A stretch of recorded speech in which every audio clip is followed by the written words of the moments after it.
Let's jump right into this explainer. We usually picture war as this incredibly loud, chaotic thing. Massive explosions, kinetic impacts, troops on the ground. But today, we're diving into a completely hidden, totally silent battle space that actually dictates who wins and who loses modern conflicts. We're talking about a domain where the most devastating, crippling strikes literally make no sound at all. Just picture this for a second. It's a modern battlefield at night.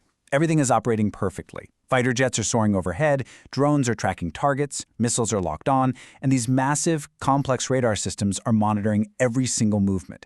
And then, suddenly, total darkness. I don't mean the lights go out. I mean an electronic blackout. Communications just drop dead, radars go completely blind, GPS signals vanished. Those drones lose all contact with their operators, and precision missiles veer off course into empty fields. And the craziest part? All of this happens in an instant, without a single shot being fired.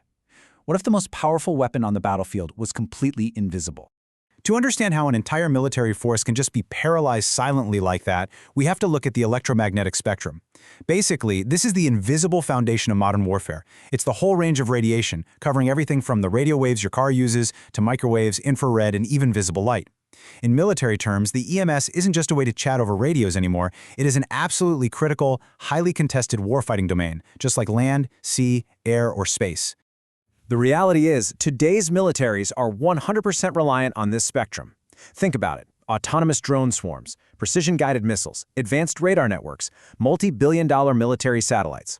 They all depend on continuous radio waves and secure data links just to function. So if you can control the spectrum, you control the flow of information. Sever that flow and you effectively disarm your opponent. You render their absolute best, most expensive technological assets totally useless. Dominating this invisible space basically boils down to three main pillars. Think of them functioning together like a ridiculously high-stakes game of digital chess. First up, you've got electronic attack, which is the offensive use of energy. Then there's electronic protection, which is how you defend your own signals from getting fried. And finally, electronic support, which acts as the intelligence-gathering mechanism. Let's actually break down how these play out on the battlefield. Okay, let's start with electronic attack, or EA. This can actually take a couple of different forms. On one hand, you have active jamming. Imagine someone shining a massive, blinding spotlight directly into your eyes, so you literally can't see anything else. That's jamming. You just overpower an enemy's radar or comms with sheer, brute force electromagnetic noise. But then, you have deception spoofing. And this is way more insidious. Instead of blinding the enemy, you feed them perfectly structured, entirely fake information. It's like hijacking a missile's navigation system by quietly feeding it false GPS coordinates. Now you might be wondering, why is spoofing so terrifyingly effective? Well, it comes down to physics. A standard GPS signal traveling all the way from a satellite in space down to Earth is incredibly weak by the time it gets here. We're talking about arriving at just negative 127 decibels. To put that into perspective, that is actually weaker than the Earth's normal, everyday background electromagnetic noise.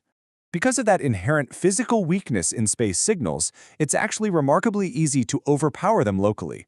Take a ground-based, truck-mounted system, like the Russian Zeidel jammer, for example. It can blast out a targeted signal that's significantly stronger than the one coming from space. From up to 30 kilometers away, this ground jammer can just completely wash out the true satellite coordinates. The receiver gets tricked and locks onto the fake, louder data instead. This creates a seriously shocking economic asymmetry in modern warfare. Thanks to cheap microelectronics, a basic software-defined radio acting as a spoofer might cost you around $40. $40! Yet, as we've seen in recent conflicts, that ridiculously cheap little device can completely neutralize a $100,000 precision-guided Excalibur artillery shell. In just a matter of months on the battlefield, advanced spoofing dropped the effectiveness of these high-end weapons from 70% down to a mere 6%. That is a massive return on investment for the defender. But hey, the spectrum isn't just for attacking. That brings us to our second pillar, electronic support, or ES. This relies heavily on signals intelligence, also known as SIGINT. Obviously, before you can jam or spoof an enemy, you have to find them, right? So electronic support systems essentially act like giant, invisible ears. They passively listen to the electromagnetic environment. They detect, intercept, identify, and track enemy emissions in real time, literally pulling critical intelligence right out of thin air to give commanders absolute tactical superiority. Picture the inside of a modern naval vessel. You've got EW operators sitting at these advanced consoles, actively hunting for invisible footprints. Because here's the thing, every single time a ship pulses its radar or a ground commander keys a radio to speak, they're emitting electromagnetic radiation. By capturing those emissions, electronic support systems can triangulate and geolocate enemy radar installations or command hubs from hundreds of miles away. They know exactly where you are long before anyone makes visual contact. So this creates a massive problem. If radiating any signal makes you a giant target, and incoming signals can fry or spoof your systems, how does anyone actually survive out there? Well, that brings us to the third pillar, electronic protection. Militaries have to rely on some seriously advanced engineering to shield their own signals and assets. We're talking about anti-jamming GPS receivers, low probability of intercept radars that basically whisper instead of shout, and really sophisticated flare rejection logic to keep missiles on track. One of the absolute coolest and most critical defensive techniques they use is called frequency hopping spread spectrum. Imagine you're trying to listen to your favorite radio station, but the station changes its channel thousands of times every single second. Impossible to follow, right? In a frequency hopping system, both the transmitter and the receiver follow a synchronized, mathematically random pattern, just jumping across the spectrum together. Because it's so fast and unpredictable, enemy jammers simply cannot predict where the signal will pop up next, making it incredibly hard to block. And you know, these exact electronic attacks and protections aren't just reserved for multi-million-dollar fighter jets and massive naval destroyers anymore. They are literally the frontline defense against the huge proliferation of low-cost drone swarms we're seeing on today's battlefields. When thousands of cheap drones flood the sky, shooting them all down with expensive kinetic missiles is just economically impossible. So instead, militaries use directed electronic energy to just sever the drone's control links and literally drop them straight out of the sky. But, as always, warfare is a constant cycle of adaptation. So, when the spectrum is heavily jammed and GPS is completely denied, how do these drone swarms survive? Well, they adapt. Modern autonomous systems are now programmed to seamlessly switch to inertial navigation systems, calculating their position using internal sensors instead of relying on space signals. Even wilder, they form these self-healing decentralized mesh networks. If one drone's comms get jammed, the network instantly reroutes the data through another drone, letting the swarm maintain local AI autonomy even in the harshest, most contested electronic environments. There is, however, an ultimate irony to electronic warfare that we kind of touched on earlier. Radiating a massive active jamming signal to protect your own airspace, it instantly reveals your exact position to the enemy. Think about it. By trying to blind your opponent with all that electronic noise, you are effectively lighting yourself up like a massive stadium beacon on their electronic support sensors. And of course, weapons developers have figured out exactly how to exploit that exact weakness. Enter the Home on Jam, or HOJ capability. It's a real game changer. New upgrades to precision munitions, like the JDAM extended range bombs, are totally turning the tables. If a smart bomb suddenly loses its GPS because of an enemy jammer, the bomb's receiver is smart enough to recognize that abnormal jamming signal. It just shifts its targeting software and literally rides that hostile jamming signal straight back down to the enemy's antenna. Boom. So what does this all mean for the people on the ground? It creates this incredibly deadly, high-suspense cat-and-mouse game for EW operators. It's a classic Hobson's choice.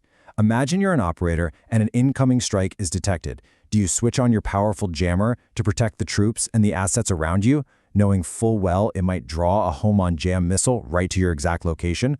Or do you stay perfectly silent, saving your own life but dooming your comrades? It's terrifying. Managing these split-second literal life-or-death decisions across millions of different frequencies, it's rapidly becoming way too much for the human brain to handle. The sheer volume and the insane complexity of these invisible signals in a modern battle space are completely overwhelming. Because of this massive digitization of the spectrum, we are now entering a brand new era, cognitive electronic warfare. When you look at the timeline, the evolution here is just staggering. We started out with basic brute force analog jamming. Then we moved up to digital software-defined radios. And now we are fully integrating artificial intelligence. Cognitive EW systems use machine learning to instantly detect unknown, never-before-seen threat signatures. They can analyze a brand new threat and automatically generate the absolute perfect customized countermeasure in milliseconds. That is at a speed far, far beyond any human capability. It perfectly aligns with what major defense contractors are saying right now. They point out that in tomorrow's battle space, victory might actually be secured before the very first kinetic shot is even fired, entirely through the silent control of the electromagnetic spectrum. It brilliantly illustrates that the future of combat is fundamentally shifting. We're moving away from traditional firepower and toward the absolute algorithmic mastery of the invisible waves pulsing all around us. which honestly leaves us with a pretty chilling realization about the wars of tomorrow. As these electronic warfare systems become fully cognitive, detecting, analyzing, and attacking at the literal speed of light without any human intervention, we have to ask ourselves, when the invisible weapons of the electromagnetic spectrum become entirely autonomous, who really controls the battlefield? Well, that's a lot to think about. Thanks for joining me for this explainer, and I'll see you in the next one.